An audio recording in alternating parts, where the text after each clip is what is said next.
we've got the team here from the Advisory Council. Everybody here has been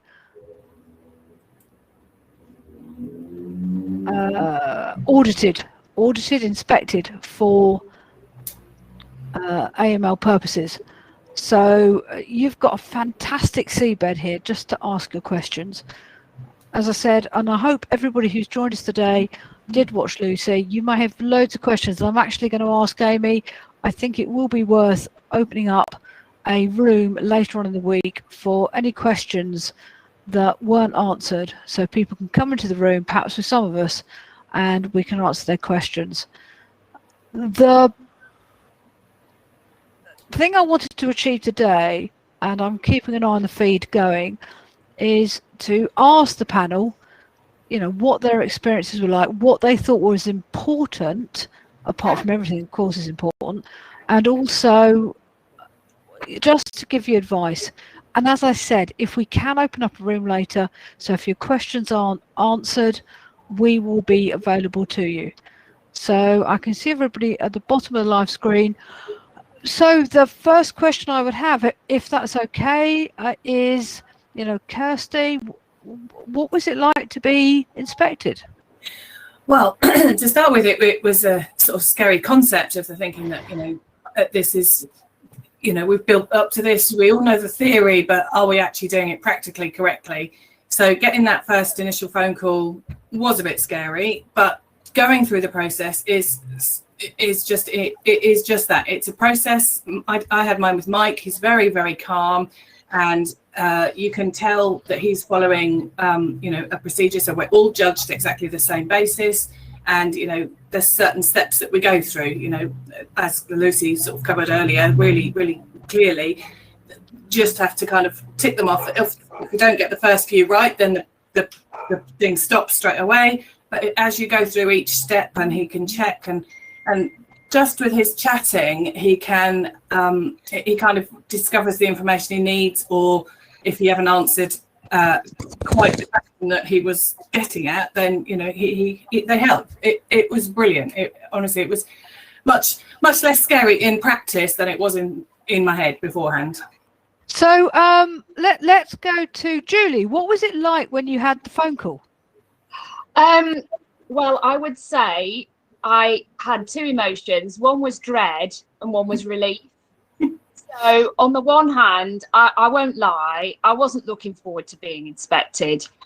But on the other hand, I think part of me just wanted to get it over with, and then, you know, get the inspection done, so that I knew that what I was doing was right. I think I would echo what Kirsty just said, is that I'd gone through my processes myself and ticked a lot of things off, but it was nice to know that I kind of fulfilled it as well from the inspector's point of view, not just my own point of view.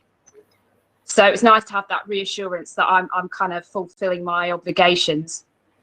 But yeah, it was nice that you set a date when you get the call, and I deliberately said, can we have it sooner rather than later? Me too. Brilliant. And Claire, how did you find the inspection? How did it go?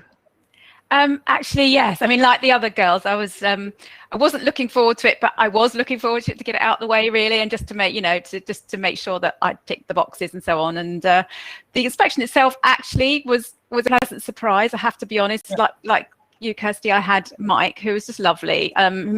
He really helps you, has a little chat to you, and makes you feel very relaxed and very calm about the whole thing. And he takes you through a set list of questions, really. And actually, even if you can't answer them perfectly, nobody's perfect. He'll help guide you and prompt you when you need to. So the inspection actually was such a relief, actually, just have it, you know, the fact that it was quite easy. It felt easy anyway. And certainly to get it over and done with was such a relief. And I'll go back to Kirsty. If there was sort of one thing or two things you because the title of this presentation is how to pass your inspection, so I'm going to go through the whole panel. What would be the couple of things, Kirsty, you would say to people here today that you really need to get in order? Well, because it was over Zoom, obviously recently, I did mine in February, we had to be very organised as to, I did a screen share with him. So I had the internal documents, the risk analysis and the policies and my insurance and all that sort of thing in one place that I could show him. And then I had a set of customer files with the ID all in there to show, so I could show him exactly, and we were doing a screen share. He said, right, show me customer number 3, and we went to it and he could see I had whatever I needed to have. So being organised yourself, not just, having the paper scrabbled, I know I've got that somewhere and that's over there and that's filed there, just to make sure that this is your life, this is your AML folder, this is where everything important lives, and copies elsewhere if you need to for security, but to kind of, then it is clear that you've got what you need, you're not scrabbling around to find anything anywhere else. And that really helped. Mike was very calm about, right, can you show me this, can you show me this, and the things that on, but the feeling when you've done it is so worth it. Yep, that's great. Steve, is there anything you want to add at this point? I mean, I'm thinking some of the things about risk assessments and the central documents for a practice in terms of your basic document that says what you do. Yeah, I say again, everybody has to carry out a whole of practice risk assessment, and all this is, it's all actually shown on the website. If you go under an e-money laundering part of the website on the ICB, and the whole practice risk assessment is quite a useful document, and as well for yourself and also any staff that you may have, because that basically requires you to take a look really from the outside as to how your practice is made up, the number of clients that you have in there, the categories of clients, and the varieties of clients that you're involved with, and the geographical location of the clients, so that you can actually undertake a whole risk assessment in terms of what exposures and what risks your practice needs to sort of consider and address. And it can demonstrate then again to the inspector that you don't only just go through the rudimentaries of collecting documentation that's necessary for each client, but you're actually looking at your practice as a whole and undertaking some sort of idea as to where the areas that you need to concentrate on in order to satisfy yourself that you're not undertaking tasks, or your practice is not actually carrying out anything that would subject you or your staff members to risk themselves. So again, that's quite an important document, and it's one of the first documents that the inspector would actually want to see when he's actually carrying out the task. Like Kirsty and Claire, I mean, we had the inspection now quite a few months ago. The inspectors themselves, obviously we only see the one, takes you through the process in a logical, but also a helpful way. And sort of going back to what we said earlier, yes, we all dread the call, but equally, while the inspection is going on, you can actually gain some reassurance as to things are being doing right as the process takes place, and that itself gives you that bit of confidence, and also and helps. But that the whole of risk and practice assessment document is an important document, not just for the inspection but for the practice itself. I think the risk assessment document is getting more important, and it is one that I think some members stumble over a bit. But you don't need to, because it is given to you on the ICB website. And often I hear people say, where do I get the information? Everything is on the ICB website that will help you pass an inspection if you get a call. So do look at that. And the other thing is, if you get the email, you also get links that will help you. So all the help is there for you. So please do keep looking at the ICB website, because they are supplying everything that you need to. So who haven't I picked on? Julie, a bit more of a technical question. And as I said, if you've got questions, please do put them in the panel, because I will be picking up on them. What would you say to somebody who's asked about enhanced due diligence on a client? Well, I'd say this is particularly important. I was asked about this in my inspection. So I was asked what it means, what it involves. And I think coming back to what some of the others said, the great thing about an inspection is you're actually talking to a human, not a machine.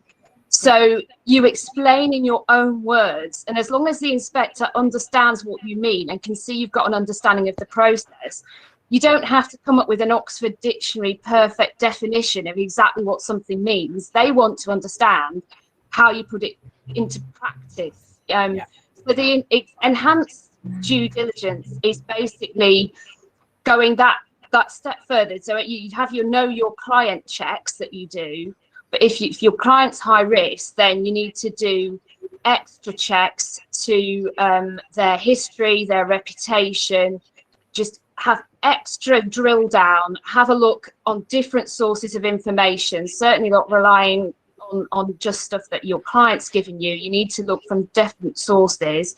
For myself, I've used the one of the online checking providers that do the checks against all of the risk registers and for the sanctions, to make sure, to see if they're a PEP, for example. So it's just kind of going that extra mile, and it's an ongoing process. It's not once and done. I think if you're doing enhanced due diligence, you have to keep checking, look to see the source of funds, where are they getting their income from, and is it from bona fide sources? So it's a whole host of things, and I think it's really linked back to doing a risk assessment on that client. What industry are they in? You just have to really understand what their business is and where their money's coming from, so that if there were some money laundering, you're putting yourself in the best possible position to pick up on it. And that if somebody questions you after the event, you could defend yourself and say, yes, I did these extra checks to see if there was money laundering present, and to keep a record. I think that's important, not just to do these things, but to make sure you've got kind of an audit trail to show what you've done. I think, Julie, that's a fantastic answer. So, one of the things that is worrying is people do their checks and then deal with clients, but then lose their brains. And, sorry if that's offensive to people who have logged in. The important thing is, as Julie's pointed out, is yes, you've got to do your checks. You've got to do your due diligence. You know what records you've got to keep, and then you keep watching transactions. And I've had one where I've done a SAR because there were some transactions that didn't make sense. And one of the things I really want to put out now for a second debate point is, I think it worries a lot of bookkeepers, if you do report or you are worried about a client, is that a black mark against yourself?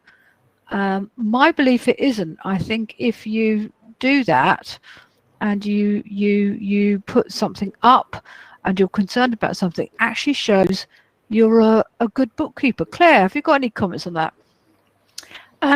Well, yes, I guess we keep a spreadsheet, a checklist of our own, an internal spreadsheet that we check every month. We have quite a lot of clients. I'm one of the bigger practices. So we look at certain number of clients each month and we do a review on them, and our high risk clients in particular we check quarterly. We make sure we check quarterly, so we constantly review, basically is constantly reviewing. Always be aware, especially your high risk clients, and there's no problem in having a high risk client, just as long as you're aware of that and you're actually spending more time looking at them and being aware of them and just keeping an eye on things, really. So for myself, I have a team of 15 staff. So I know when we had our inspection, one of my fears was, do my staff all know what they're doing? Whilst we do a lot of training with our staff, and they've all completed their training records and so on, I was always a bit concerned that Mike would actually question my staff and they might not know something, or forget something. But actually, they were all brilliant, to be honest. And that's because we do so much internal training, and it's something that's always, I guess, at the forefront of our minds. So if we do have high risk clients, we tell our staff so that they're aware, they can keep an eye on those clients, and if there's anything they worry about, they come back to me or another member of the senior team. So it's that constant checking, constantly being aware of your clients, and just, you know, they're not all criminals. Most clients aren't, are they? But it's just there's odd little things that crop up. It's questioning things and not just accepting things as they are, I guess. Exactly. Yeah, and I think it's really hard because you don't want to think all your clients are criminals, but I believe that you do need to keep looking at the transactions, and if something looks odd, then you've got to look at it. That is really, really important. And actually, Claire's brought up a really important point about staff. If you have staff and how you train your staff, and you need staff training records. Actually, I'll go back to Claire for a minute, because I know we've got a lot of people watching, and most people may not have staff, but for those who do, could you just run us through how you should look after your staff in terms of money laundering? Okay, well, I personally take it as my responsibility as a practice owner to ensure that my staff are thoroughly trained. So when they first join us, and actually this applies to our subcontracted staff as well, because we do occasionally use subcontracted staff. So it's the same deal for them as our employed staff, so that we give them a full induction. So that doesn't just cover money laundering, that covers all sorts of things within how we work within our practice. But money laundering is one of the big things.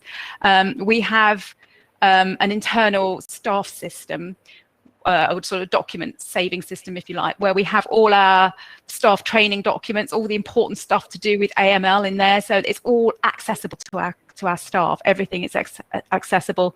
But we actually, I think the stipulation is that everybody should have training at least once a year, some kind of AML training. But we take it a step further. We actually insist on all of our staff have training at least once a quarter. They have to do something, whether it's reading a document or doing some research online or reading some of the PowerPoints that we have, looking at our PowerPoints and so on.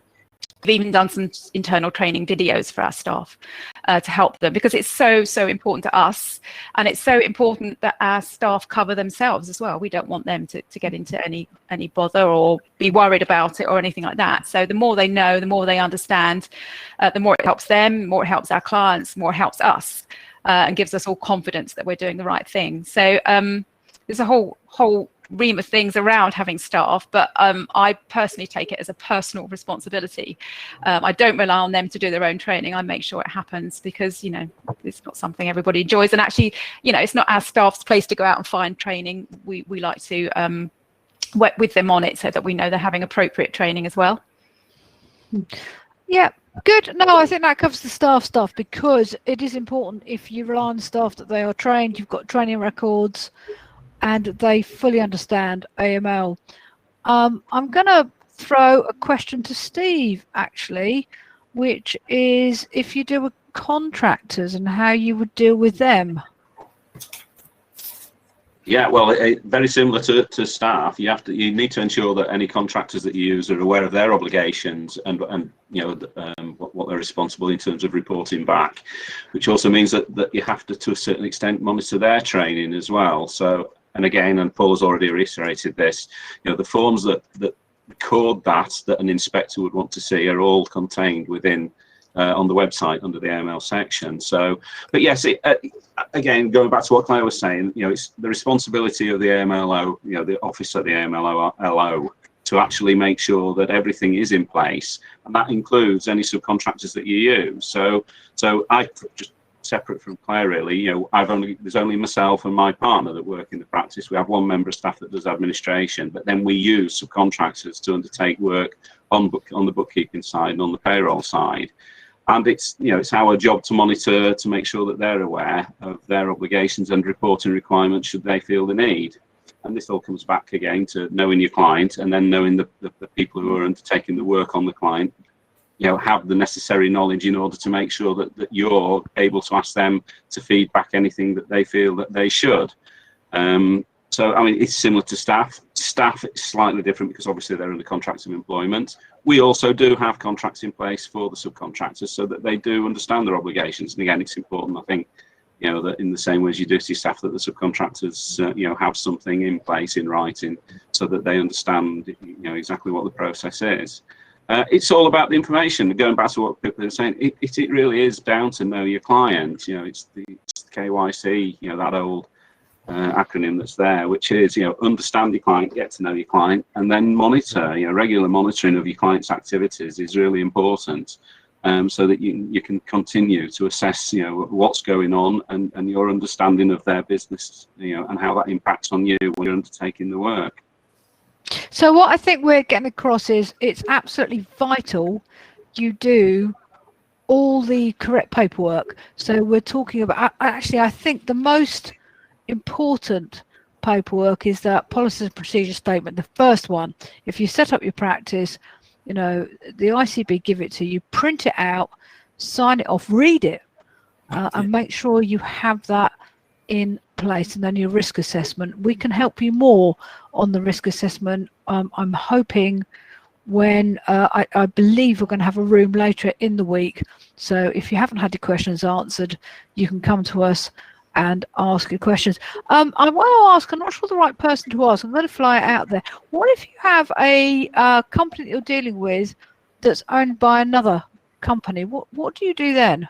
Oh, I had an interesting story to add to that one, because Mike actually helped me. So I had a pension trust that, and one of the professional partner of that was a company.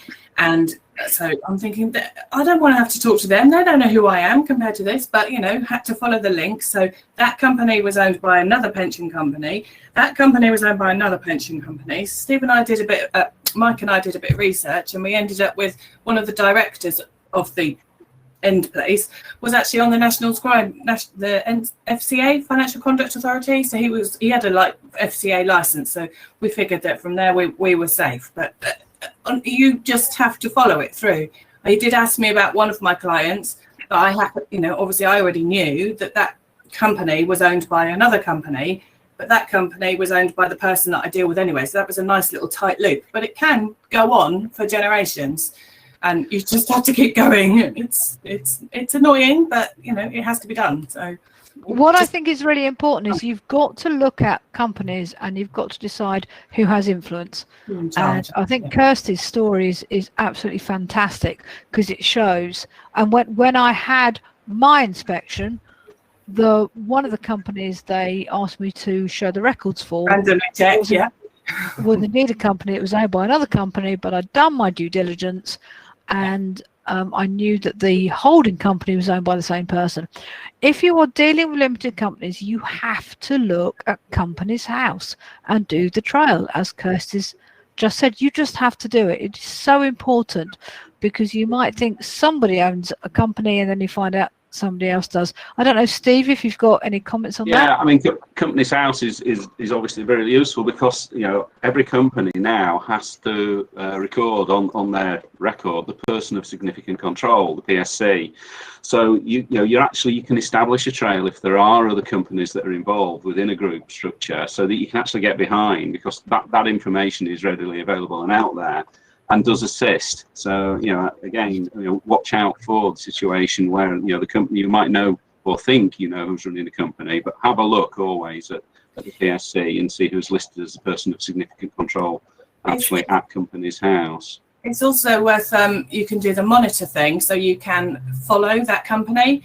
And so, then you get notified if there are any changes to that PSC or the share structure or whatever, or the accounts of published, then all sorts, just to keep an eye on it, because you don't want to, say your annual check is in February, they change something in March, and you happen to get inspected in April, but if you wouldn't have known that until you next checked in 10 months later, that's just not good enough. You have to know your clients as soon as something happens. It's also worth bearing in mind that Companies House might not always be right. And if it's wrong, you have to report that when you first take on a client.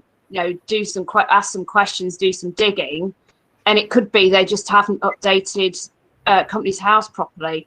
So that's another thing that we need to do as well. But just another point that I would stress to anyone is also think about the companies that you are involved in yourself. So Google yourself. So, for example, I'm not talking about my bookkeeping practice, because I'm a sole trader for that, but I also I'm a director for a property development company with my husband, and so I need to have that on my client list on the AML online. So if you are involved in a company, you know, you might think, oh, that's separate from my bookkeeping, but it still needs to be on AML online, because one of the things that the inspectors do before the inspection, they will Google you, they will look on Companies House and see what companies you're involved in. So you need to make sure that you've got all those avenues covered, as well as your kind of clients in inverted commas. You have to think of client as a bit of a wider thing, is what I found. Yeah, I think that's a really good point, Julie, and I've been asked this question quite a few times. So I'm actually the treasurer of a local business association, but I have got AML stuff, and I think that they're on my AML feed. I actually do the bookkeeping and accounting for my husband. Again, believe it or not, I've got a file set up for him, and I have a record for him on AML. I did find it quite amusing because it's my husband, and I did really, you know, answer some of the questions. Is he savvy with his business arrangements? No, he ain't got a bloody clue. But I thought that probably wouldn't be the right thing to put up. Talking about SARs, that came out this morning. Which one of you has registered a SAR, and how did that go? Anyone? No, I haven't. I actually have done a SAR, so the important things there, and I think that Lucy brought it out this morning as well, was to keep it separate. You don't tell the client, but I believe that if you are, you know, if you're part of the ICB, part of your AML, please make sure you have got the checklist of how to do it handy, because you might suddenly need to do it, and it's important you know what to do very quickly, and all the information is there for you. And I've just followed it through. It was a little bit scary, I have to admit that, but I needed to do it. And I remember Mike Jardine's presentation, where he said that every little bit of information could make a difference. So if you are worried, then you should make a SAR. You should do it. It's easy to do. The information is there. Please do it if you are concerned. If you're a little bit worried, do call the ICB and they will guide you through it. So we're getting to the end of our time. I arrived late. I'm so sorry. So I'm going to go through the panel and just ask there's one bit of advice, starting with Kirsty, that they would give you to ensure that you're successful. Don't panic. Follow the steps and just keep. It's not just a paper checking exercise once a year. You know, you have to keep it. This thing about knowing your client, and you know, things that are unusual for that client. You know, it's got to be a kind of core part of. I know who that person is, and if they suddenly find 10 grand and pay it in the bank, you're going to go, oh, where's that from then? You know, you have to know what's usual for them, and that, you know, 10 grand a day might be usual for one client. I've lost Kirsty. Has anybody else lost Kirsty, or is it just me? No, Hello? Did we all lose Kirsty? No. Oh, it was just me. Steve? Well, I think the most important thing of all is get everything documented. Everything. If you have, if you have to carry out obviously the usual things, all the due diligence that you would do ordinarily, but if there's any additional due diligence that's worth, if you have to carry out enhanced, record it. If you have any suspicions, record it. Make sure you're documenting everything. You know, it will hold you in good stead if the need ever arises. It's belt and braces. It doesn't have to be on paper. It can be electronic. It can be, in any form, but as long as you've got it written down somewhere that you've actually undertaken the necessary work that's been done, and recorded any concerns that you may have had, or what you've done in order to satisfy yourself that that any concern you did have, you've now sort of alleviated. So write down everything. Steve, sometimes it can feel a bit weird that you're reporting something to yourself, but it's still worth doing to have a record of. I thought about it at the time and decided absolutely this, that, or the other. Yeah, I agree with both Steve and Kirsty. I hear so much people going, it's in my head. That's not good enough. So all you have to do is open a Word document and start recording stuff. The AML online via the ICB is amazing. It is a tool that no other accountancy body has. So you've got that ability to create your records. I have a take-on procedure for every client, and it includes letter engagement. We haven't even talked about that, and getting the right documents through. And what I find is that many clients are used to being asked for identity and proof of address. It's not new, and a lot of people, or a lot of clients, whether they're moving or they're new, that they really don't mind being asked. They expect to be asked for that. So that is good news for us. So there's no excuse not to get it. And if you're finding that a client is offering excuses, you probably should tip off a little thought in your head as to, you know, what's going on here. I'm going to come to you in a minute, Claire. I did have a question come through about how you check new clients. And actually, Google is a fantastic place. You just pop their name in and see what comes up. And I can't go into the story now because we're running out of time, but it happened to me, and I popped the person's name in and they were convicted of fraud in the United States. And I'm kind of sat there at my laptop going, oh my God, what do I do now? So, you know, it's not a technical thing. You can just Google and get a lot of information about a client. I've got a new client coming on. I Googled them and found out she's friends on Facebook with one of my neighbours. You know, these sort of things come up, and it builds a picture for who that person is, and that's really, really important. Claire, is there anything you want to add in terms of, you know, things you've learned and things you found out? Well, I mean, you were asking about top tips just now, and for us, our spreadsheet Bible, if you like, is what it's our go-to document. We keep a spreadsheet of all of our clients, sort of when their reviews are due, when their passports have run out, that kind of thing, whether they're high or low risk, you know, when they're, you know, whether we check them quarterly or annually, that kind of stuff. So it's a lovely spreadsheet that we check it literally once a week. We go through it. Is anything due? Do we need to follow up on any clients? So for us, that's our go-to place. That's where it all starts. And that's how we can keep an eye on our clients and make sure we're on the documentation anyway, all the time. So, yeah, I've got a spreadsheet myself. So I've got the AML online, and I've got a separate spreadsheet where we are continually watching if things run out of date. And it's just a bit belt and braces. Julie, what do you do? Well, can I just quickly say, because I'm a sole trader, some of the comments that came in when we were doing this on the London branch is that there's a misconception just because you're a sole trader and you don't have any staff that you're exempt from a lot of things, which really isn't the case at all. When you go through it, you still need to do a lot of these things. And I still, as a sole trader, still got asked about training of staff, believe it or not, because my inspector said to me, you know, do you have any staff? And I said, no. And he said, well, do you think you would ever take on any staff? And I said, well, not in the short term, but I won't rule it out. And he said, well, if you did take on staff, what would you do? So just bear in mind that you still need to have a handle on that, because you might not be a sole trader with no staff forever. And they have that in mind when they do the inspection.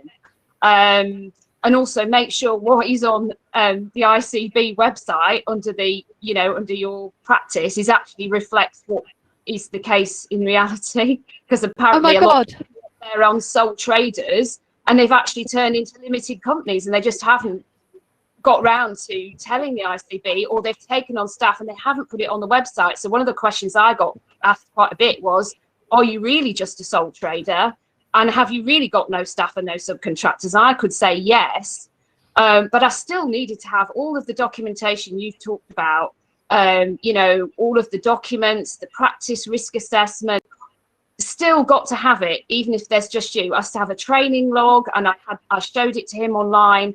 So still dot the I's, cross the T's. And I'll just quickly say, because we've got 5 minutes left, one piece of advice is to really just block some time out in your diary, as if you were going to a seminar or, you know, in a tour, an Inspire Tour like this, and just sit and read through what you need to do on the website, just to make sure you've covered it. And I know there's a set of questions that Mike went through on one of the ICB TV. Literally, you just can follow them through and answer them honestly.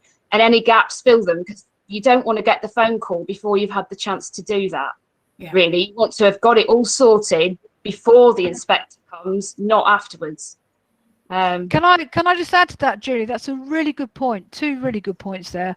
One is, you have to make sure your records are up to date. So we're not talking about your AML records, but your practice records. So if you've changed from sole trader to limited company, if you've bought booms in, if you're not sure what a boom is, please come to the session.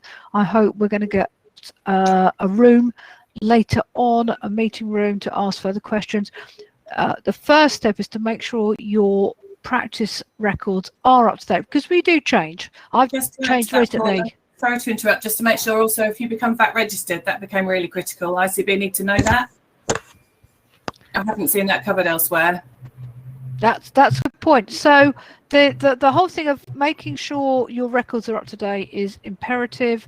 Making sure you pay your license fee or your membership fee on time is imperative. So you might not think about that when you get an inspection, but they are things that need to be correct. So we've got 3 minutes that I'm going to squeeze into 5 because I unfortunately had technical problems. So I'm going to go around the panel and just ask everybody for like one final piece of golden nugget. We're looking for a golden nugget for people who have come up today and thinking, if that phone rings, what do I do? So I'm going to just go across my screen at the bottom. You've got about 50 seconds each, and I'm going to start with Kirsty. Yes, follow the documentation. Do the steps one by one. Be methodical. Keep your tracker list. We've all got a spreadsheet type tracker list. Starting to use that in software as well, but just keep it as part of your process. It's not just a once a year thing. It's an all the time. Keep it going. That is. I'll tell you what. I'm not going to bother with the rest of you because I think that was the greatest comment. Steve, please. Yeah, don't wait till you get the call. You know, get on the website. It's all there. Everything is there. Yes, when you do get the phone call and you get the email, there's a link. Check it out before you get that, because it is all there. There's nothing better than being prepared before you get that call. When you do get the call, don't panic. You know, I think Kirsty's already said, you know, the phone call, you do get a bit of time. I think there's a question that's come in, you know, you'll get 2 or 3 weeks. But what I would say to that is, you know, don't get the phone call and then think, now I need to do something. Check out the website and the links and everything before you get that call. Do it, you know, right, put a bit of time aside and do it. You know, you're better prepped if you do that. Yeah, I completely agree. I mean, when I had my call, it was still, I love this phrase, so apologies if it offends everybody, but it's still squeaky bum time. And you know you've got it right. You know it's all there, but it's like, I don't know, so many words I could say now. It is a scary moment, but as Steve said, don't wait for the call, because when you get the call, they will have checked your records on the AML. So if you suddenly start updating your records, it will show. So, you know, just get it right now. And I just think it's not rocket science. It might just be an afternoon out from dealing with a client, but you've got all the help there to ensure you get it right. Julie, what one last piece of nugget will you give people? I would say, if you've got any worries or concerns about something, don't just stick your head in the sand and hope it won't get noticed. Speak to the ICB. Check out, if you're not sure, check out what you need to do. A lot of people we got feedback that they weren't going to ask questions of the inspectors or the ICB because they were worried that would in itself trigger an inspection. I would say the reverse is true. Not doing anything is probably more likely to trigger an inspection. You know, if you don't look on your AML online, have your clients been updated in the last year? Because if they haven't, that's a red flag. You know, just keep on top of it. Once you've got it all there, it then is just, you know, a simple thing, just a repetition. You just have to go through the process of and the requirements do change. So, you know, I think we had one member who'd kind of she'd done her process years and years ago and was still following the same process and hadn't updated it for a lot of the new requirements. So make sure you do keep, you know, up to date with the training. That's so important, and keep an eye on the ICB website So if anything changes of you, any requirements change, you know about it. Yeah, great. I think that's a fantastic point. You know, for all of us that have passed, and everybody here has, of course, passed, but there's the continual learning that we need to keep on top of it. Everybody needs to keep on top of it. I'll leave the best to last. Madam Claire, what wisdom would you impart to the people here with us today? Oh, Madam Claire, that's my other job, I think. Sorry. Let's not go into that now. This has gone so well. No, I would say, yeah, just get yourselves organised now, and then when the call does come, it won't be such a terrifying experience, because the inspectors will know a lot more about you when they do make that call. They will already have checked you out, so your system should already be in place. Once you do get the call, I would just say, get all your documents together, put it all in one place so it's easy to find, to make the inspection itself go really smoothly. So good luck, everybody. Can I just say, at 5 o'clock today, obviously we're finished, and it's only Poland against Slovakia. So everybody who's listening and watching, you've got at least an hour and 3/4 there to start the ball rolling. Poland and Slovakia. I mean, come on. We've got Scotland at 2 o'clock. Scotland against somebody, I don't know. Thank you everybody for attending, and I'm sorry we've slided into football, but it was bound to happen. Thanks guys for being a panel. You've been brilliant. I think all the comments that you have brought out are key comments.